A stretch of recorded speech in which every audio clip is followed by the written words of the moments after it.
You've done it again, George, my boss yelled excitedly. I'd just written my magnum opus, a 126-page creepypasta involving the Jetsons. I worked part-time as a writer for Cartoon Network. I was known as a buffer in the industry. A story might need additional fart jokes or to remove a subtle reference to the September 11th attacks on the World Trade Center. When my boss needed little things like that fixed, they gave my phone a dial. Before I continue with my story, you should know that my name is George Jetson. I have no relation to the character from the popular Hanna-Barbera franchise. My father was a cobbler of shoes, and my mother invented the little things at the end of shoelaces that help you thread them. Yeah, I still can't tie my shoes. This strange coincidence has plagued my life, not the shoe time part, the George Jetson part. It almost led me to suicide once a long time ago. Imagine all those bullies who insulted me for my fucking name. Hey George, where's your spaceship? And hey George, nice treadmill, jerk-ass. Go run with your dog, fuckface. Fuck you, you cancerous asshole from the year 69. I love those boys. This is about the lost episode of the Flintstones, though. Yeah, I know, there was one before, but that was more of a grimdark, whatever. Anyway, I was sipping a delicious pink lemonade from a fruity straw when my boss told me that my newest story had made the president of Cartoon Network burst into tears because it was so beautiful. What a lot of people don't know about Cartoon Network is that most scripts are written by interns that save precious dollars from Jane and Eric's lunch money piggy bank. Pricks. When stories are rejected, the scripts get chopped up and forced through the Google AdSense machine known as YouTube. Countless nerds narrate the leftover pieces of the stories. Some are animated, some aren't. We get what you traditionally call creepypasta with some zoomed-in images and Windows Movie Maker transitions. Well, let me tell you something. There's nothing creepy about it. More like sheepy pasta. The people who read this shit are sheep. Bah! That's my sheep imitation. Compliment it. Bah! Listen up, my bizzle. I've been rooting around in the Cartoon Network archives when I noticed one of the old stories' new sets, those sets, was missing from the tape reel and located in a set of binaries hex-coded to match the surplus of 2001. Well, call me a hot dog and slap a bun on me, it was a fucking Flintstones VHS. Not just any, though. It showed the Flintstones, Fred, Wilma, and Baby Pebbles. But then underneath them was the dirt and a long expanse of earth showing countless fossilized skeletons. Not dinosaur skeletons, mind you. Human skeletons. The kind that people have. I felt a shiver up my spine as I looked at the skeletons. They looked familiar. I stole the VHS tape from the back office and quickly drove home my brand new Miata with hot pink trimming. I could have been fired for this. I felt like a pool boy stealing melons from a mansion patio on a hot summer day. I simply had to view this VHS. Now, I've been talking a lot, so let's put the VHS tape in now and watch the video. I put the VHS tape into the VHS player, rewinded it because whoever last watched it wasn't so kind and pressed play. My heart skipped a beat when I saw what appeared on screen. It was the normal Flintstones intro, but the quarry was filled with skeletons piled high as the eye can see. A weird eye symbol was etched to Fred's right hand. Yabba dabba!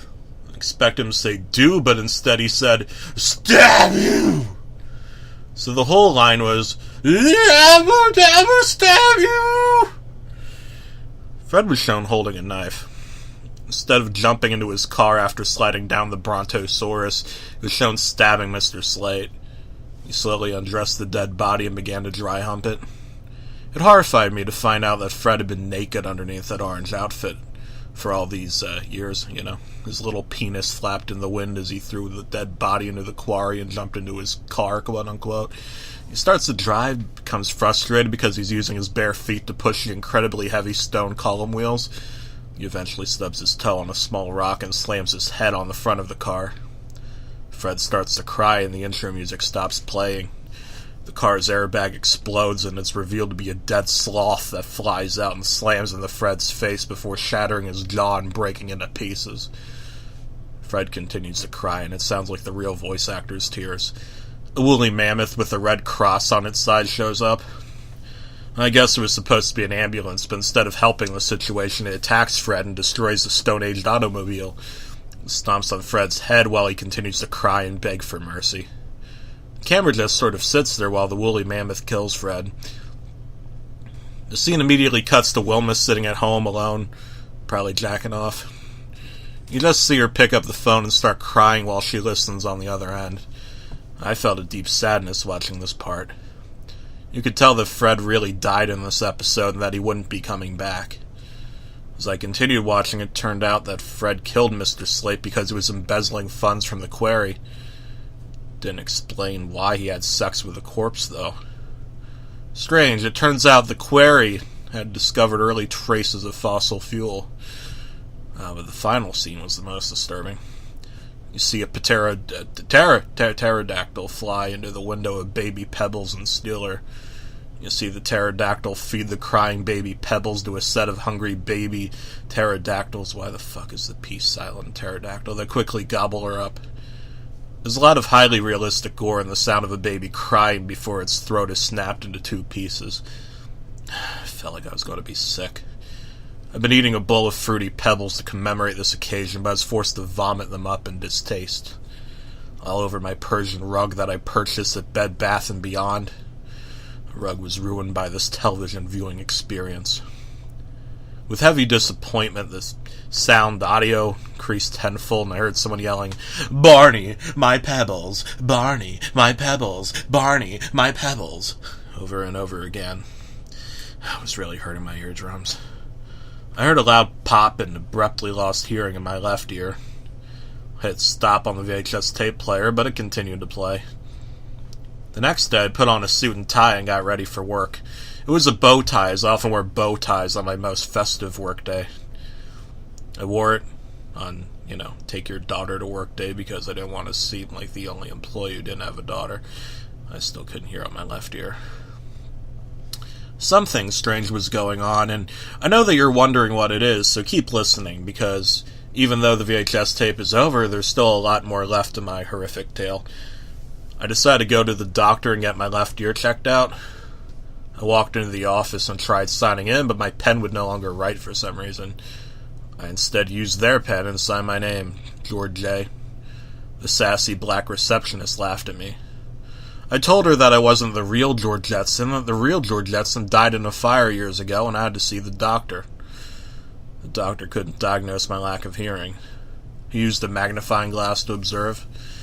"You have an obstruction, son," he said. I can't quite see what it... "What?" he said.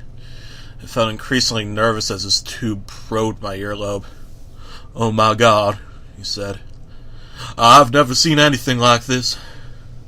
I began to sweat, shake, shiver. He felt around the obstruction in my ear. What was it? What was it? What in God's name was it? He slid a pair of tweezers into my ear and slowly pulled it out as I felt the anticipation inside me growing. "My God," he exclaimed. "It is a Flintstone vitamin." I looked at it. Indeed, it was a Flintstone vitamin. The tiny purple Barney vitamin smiled at me. It was a sinister smile, I'll tell you that much. "Don't mind if I do?"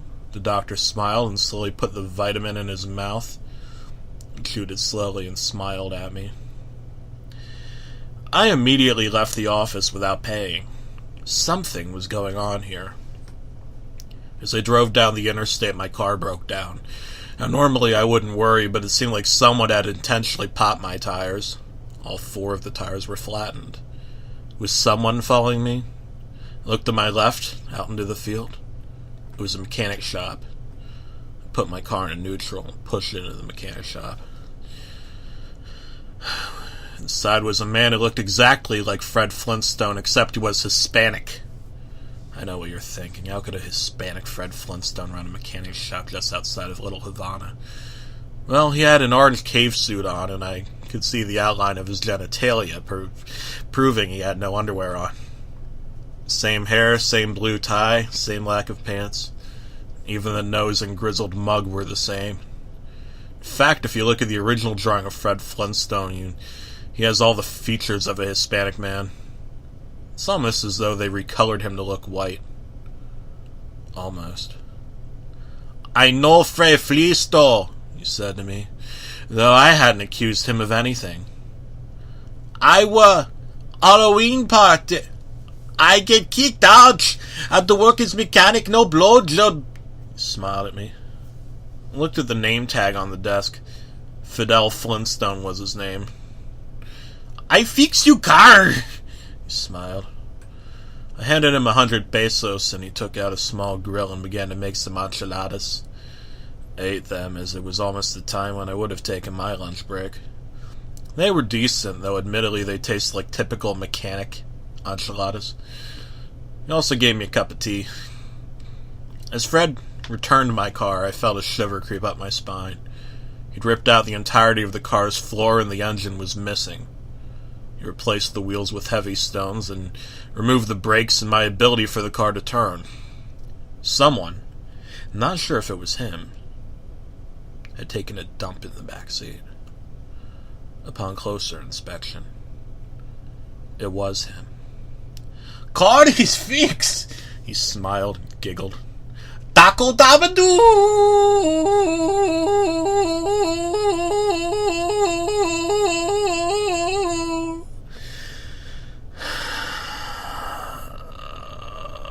He yelled. You destroyed my car. I was fuming with anger. This wasn't just any car. This was a Miata, the king of automobiles. I walked straight into that office and collected my pesos. I grabbed him by the orange leopard skin collar and pulled him close to my face, which was fuming. My eyes were bulging with rage. The vessels were about to pop.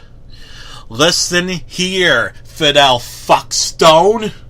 I pulled him closer to me. Shh, he whispered. He looked up at the corner of the roof where a surveillance camera was. They're watching us. Except he no longer had a Spanish accent. He now sounded like normal Fred Flintstone. I'm not actually Hispanic, he stated firmly. This is just women's mascara I've rubbed all over my naked body. I looked down under his shirt to see he was telling the truth. Everything except his ball sack was covered in makeup. They murdered Bam Bam. Buried him in your yard, he said. He was probably lying. I mean, the Flintstones was a cartoon. I know you think it's a cartoon, he said. But have you ever seen a cartoon do this? I waited for a few minutes. Nothing happened. Exactly, he winked at me. Began to roll some handmade tortillas, prepared me some fresh Mexican pizza, and politely sent me on my way, somehow stealing my shoes. As I left the mechanic's office, Mexican pizza kitchen, I heard the sound of a shotgun and a loud thud. Well, I tried driving my car, but I found it nearly impossible. First off, he'd taken my shoes, so my feet quickly became bloody and calloused as I tried to push the stone wheels with my legs. Second, the back wheels weren't even on rims, so I was actually pushing two wheels and dragging two other half-ton rocks in front of me. I struggled painfully to drive my car. The moment I got into the highway, I realized the predicament I was in. Car sped by at 100 miles an hour. My GPS wouldn't work. I stepped on a nail and it drove up between my toenail and shattered my toenail and split into two pieces.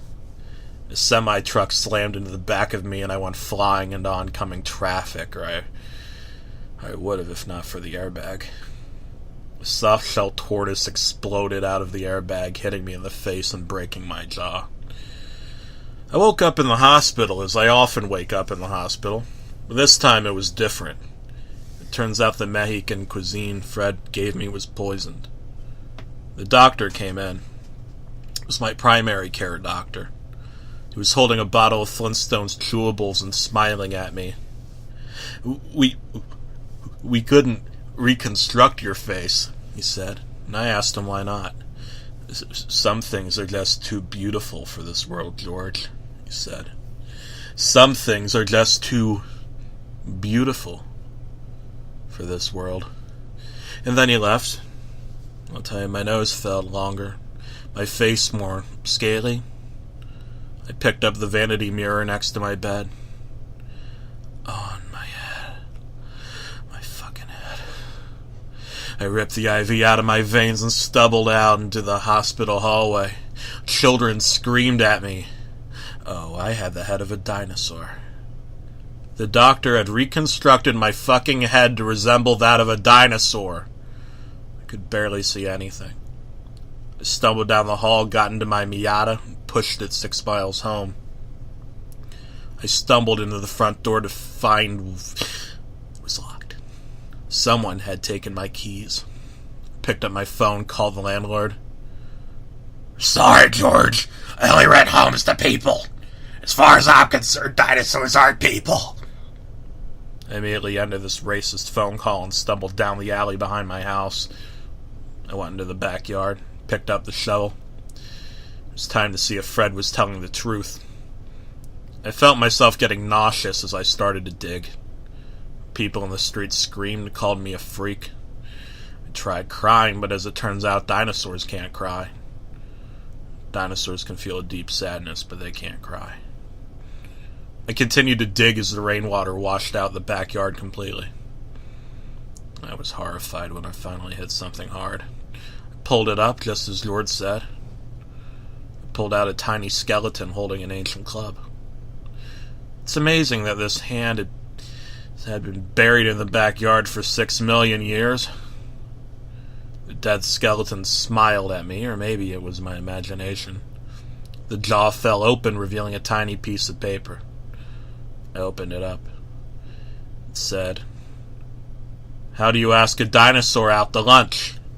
The hell did that mean? I was fucking tired of these mind games. It's time to put an end to this. I pushed my Miata 46 miles in the pouring rain while dragging the baby skeleton behind me. I stormed into the mechanic's office and threw the skeleton on his desk. "I know was this." The Hispanic Fred Flintstone stared at me, eyes glassy. "You know car the skeleton." He pushed the skeleton off the desk. I could hear the surveillance camera moving behind me. I shook the skeleton. Angrily. My bloodshot dinosaur nostrils flaring. George, offered me more pizza. I threw it on the floor angrily. "How do you ask a dinosaur out for lunch?"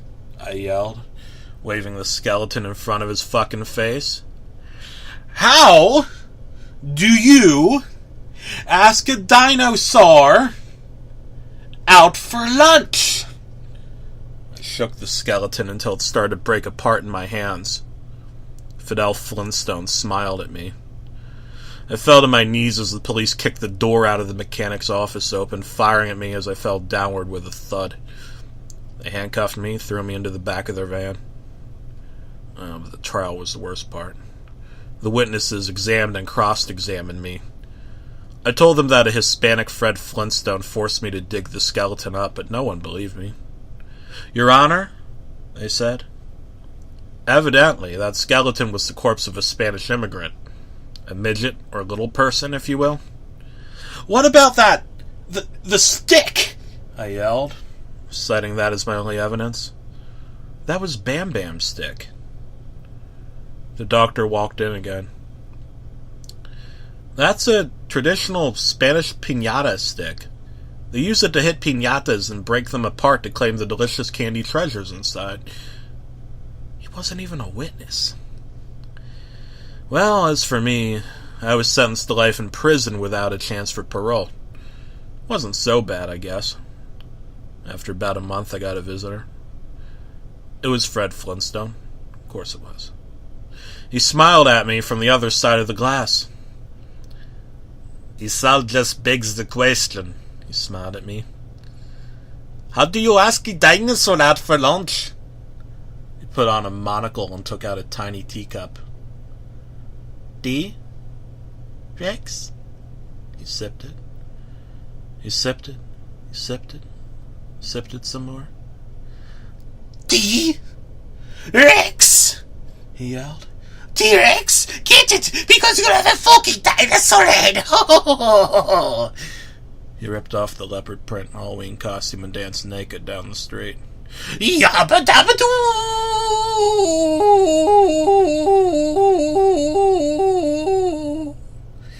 He yelled, laughing maniacally. Laughing, and laughing at me.